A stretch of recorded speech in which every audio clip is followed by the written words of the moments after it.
So, Rohit, let me formally welcome you to this masterclass brought to you by the Wellinger Institute of Management, Media and Entertainment team and Youngpo Executive Education.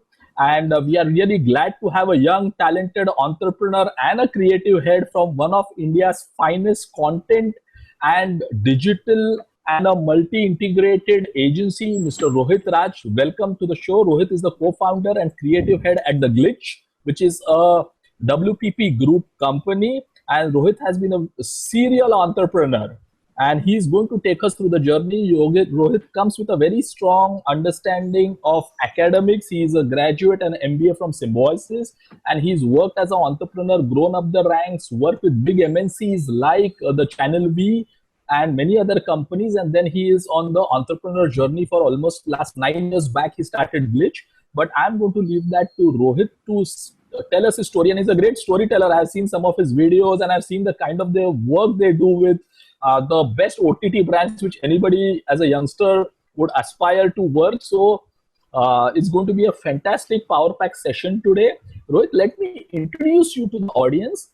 So this is on the platform of the Wellinger Institute of Management, and we run a 11-month post-graduation full-time program in media and advertising for almost 1 decade now.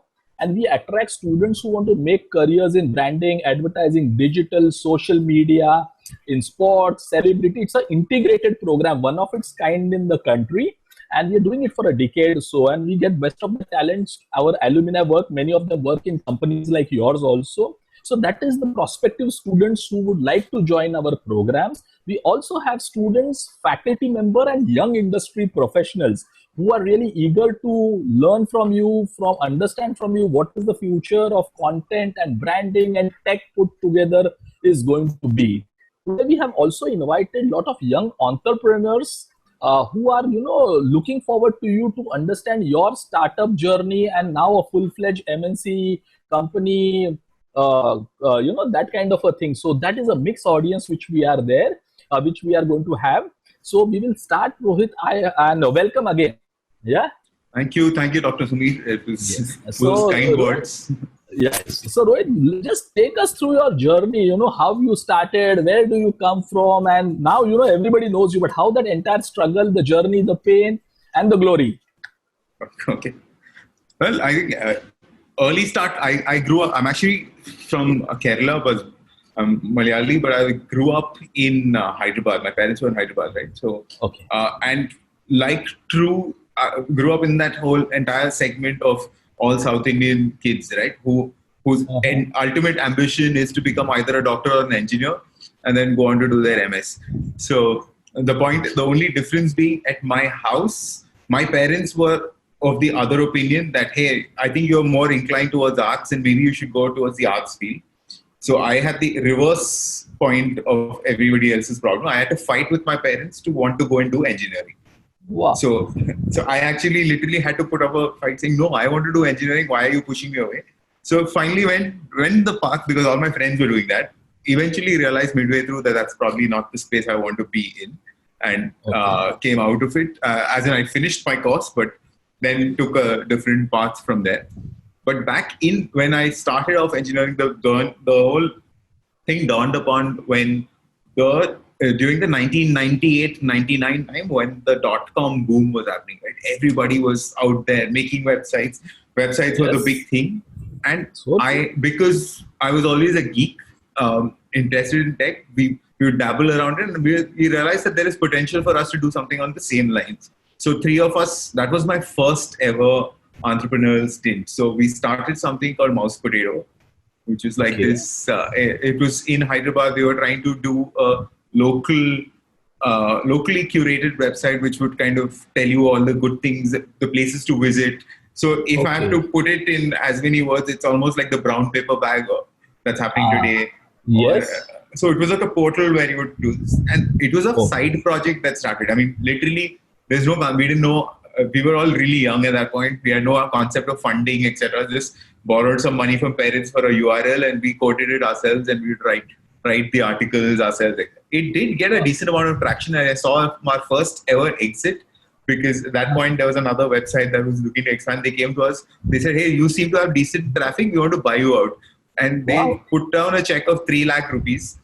And for us, 3 lakhs was huge. We were like, that's it. We are like multi-billionaires. And that was Yes. our first ever exit for 3 lakh rupees. It's funny when you look back at it today. But yeah, that's where it happened. Then I moved to Simbi. So I went to Symbiosis to pursue an education in advertising. So they had a course in advertising. I signed up for that.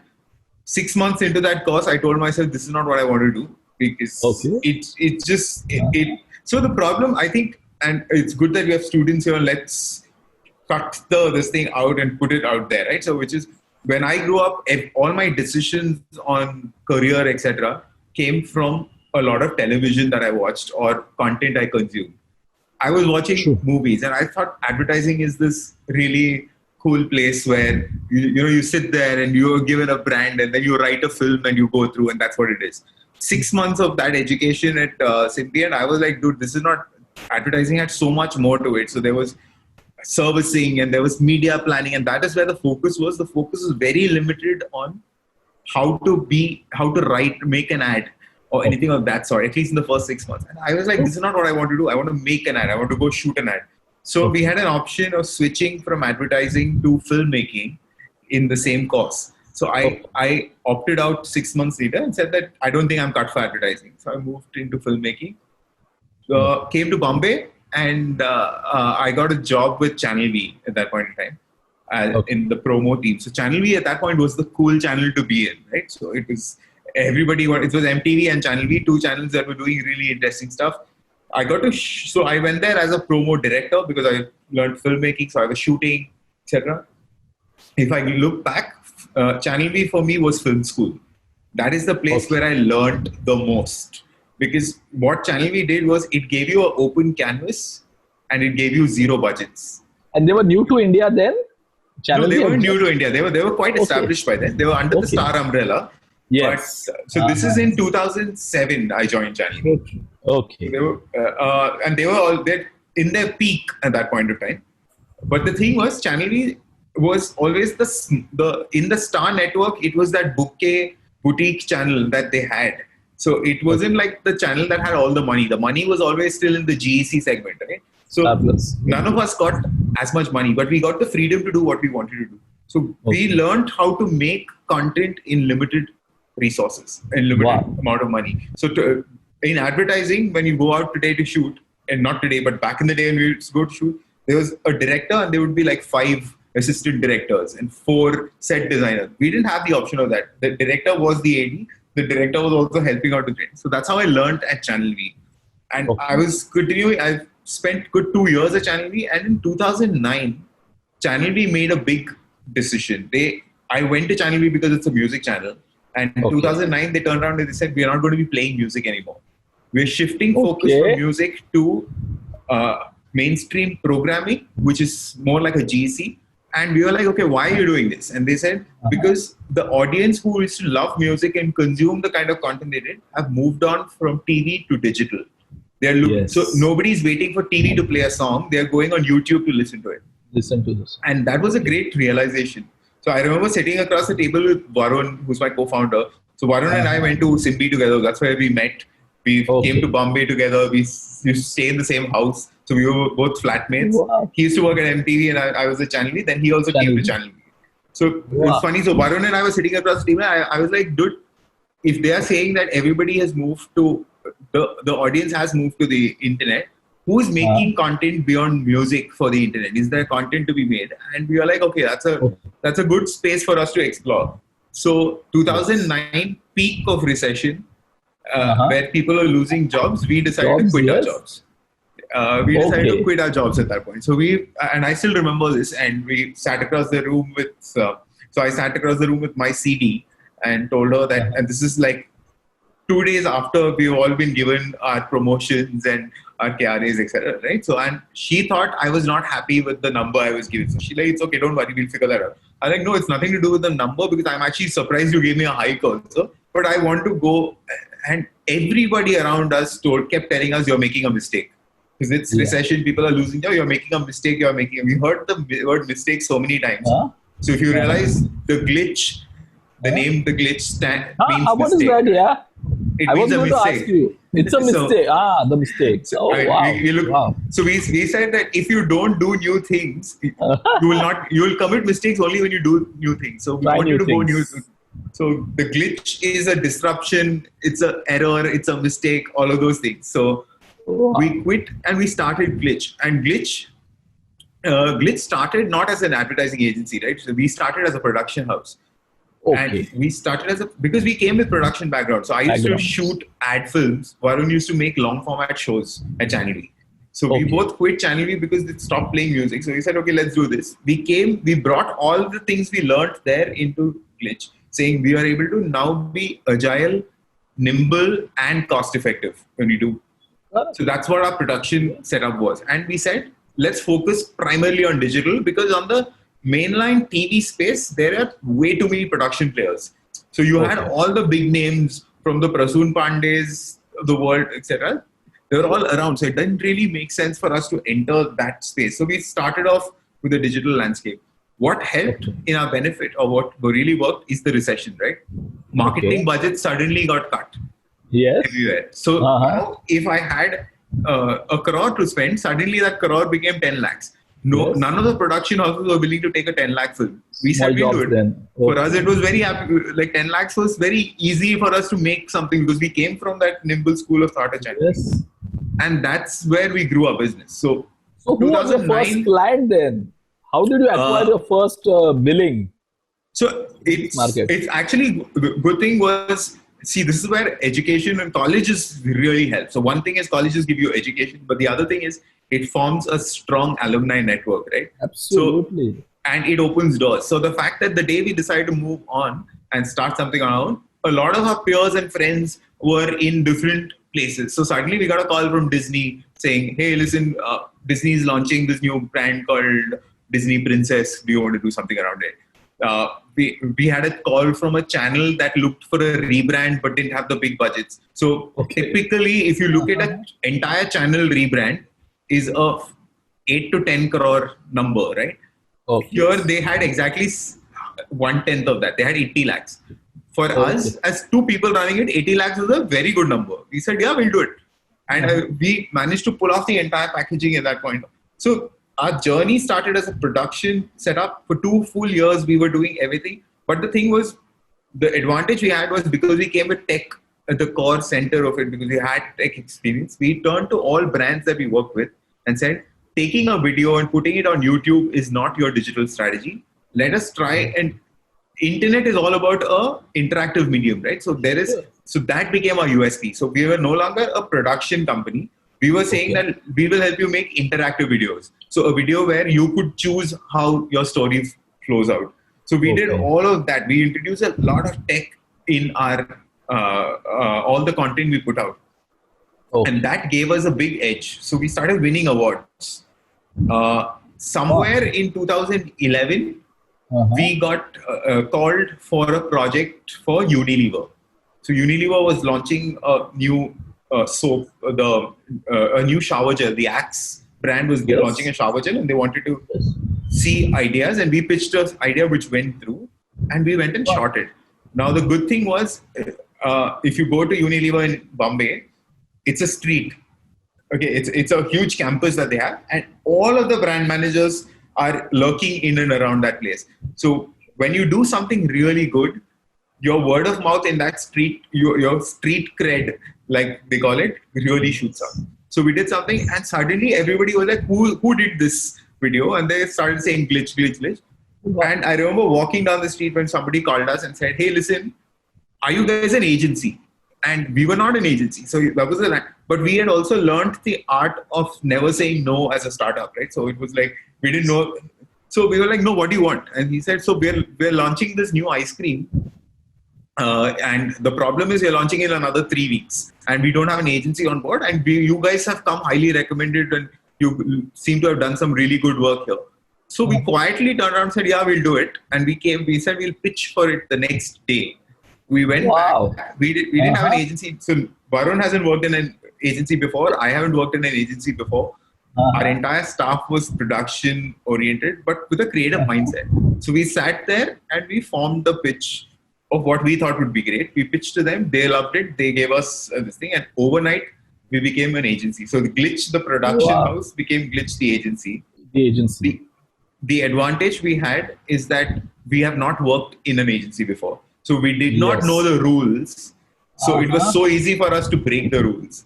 So suddenly we didn't know that, like traditionally agencies are structured with servicing and planning and this and that. We didn't know how that structure was. So we formed the structure basis of the needs of our clients. So the outcome defined your process completely. Absolutely. So that's how it started, and that's how Glitch became an agency.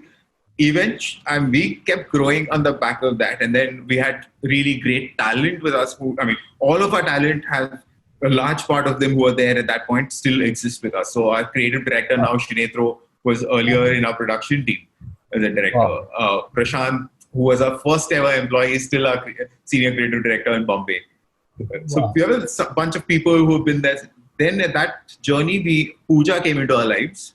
Who so Pooja was working with Femina, and they were looking at us to come and pitch to them, and we went back to them with a pitch, and that was the only pitch we lost that year. And we were like, how did we lose this pitch? So I remember picking up the phone and asking her, saying, why did you think we lost the pitch? Because I thought we had strong creative. She said, your creatives were super strong. All of this is great. What you didn't have was a full strat. I'm not seeing, while you had strong creators, it didn't lead to buying.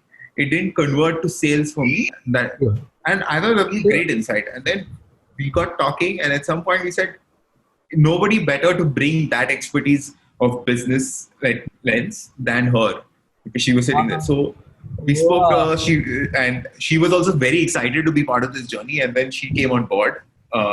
So she came on around 2013 or 14. And that's where we took off as an agency. And then we scaled across the board. More and more clients came in. So we kept pivoting. The good thing is the word pivot is something that we really like, because starting as a production house, pivoted to a digital agency, then pivoting to saying, okay, we will do whatever the system asks, etc. So that's the journey we've had. Then, of course, as you know, early 2018, we got acquired. We came under the WPP umbrella. They came knocking. We had multiple people looking at us, and we didn't know all of these things, right? So things of an acquisition was never at the top of our heads. We were like, okay, we're running a space, it's running smooth. Suddenly we saw interest, and then we realized that that's so it was almost like the question was scale versus control. So we'd rather choose scale. So, and nobody helped scale faster, and we chose that. So we network. Yeah. So yeah, that's where it was. And then beyond that, I continue to work with startups. I personally love the startup culture, right? I like the agility, the need for speed. So I work with a bunch of startups. I try to live my dreams either as an investor, strategic advisor, or so I also co-founded another company called Chatterbox. Through my journey at Glitch, which is primarily an influencer tech company. Okay.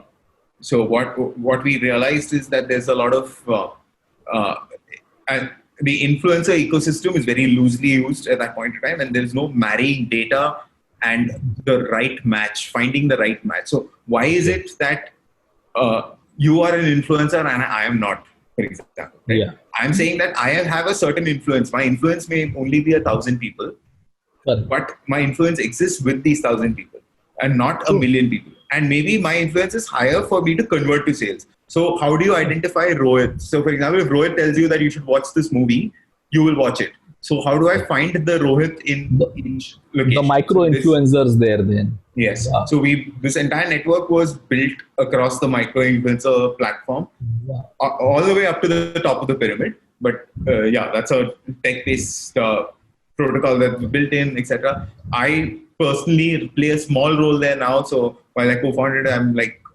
advisor, strategic partner, etc. It's run by Pranay, who's the CEO there. So this has been like really eventful, Rohit, right? Thank you. And in the process, I can really, distill a few things which are very critical entrepreneur skills, which you, in the storytelling, which you did very clearly for students also. It's about, working with shoestring budgets, never saying no for work which is coming in the initial phases. What big agencies, so it's a saying, startups bring down the big giants. And Yeah. this is what is happening with the cowboy kind of marketing with youngsters like Rohit have done. And there is no option for the big networks globally to really seriously look at what the youngsters can do as young entrepreneurs in the media entertainment space. Also, your skills about importance of education, having an integrated mindset that you need to fill the pieces together, whether it is from creative to content to client servicing, and then selling, which has been again a big skill. Either you sell during crisis or scarcity. Probably what you said was the case in 2009 is a similar case for lot of Absolutely, startups yeah. now. When people are really going to cut down on budgets, smaller agencies, young media entrepreneurs, freelancers will have a great opportunity, I feel like. Yeah.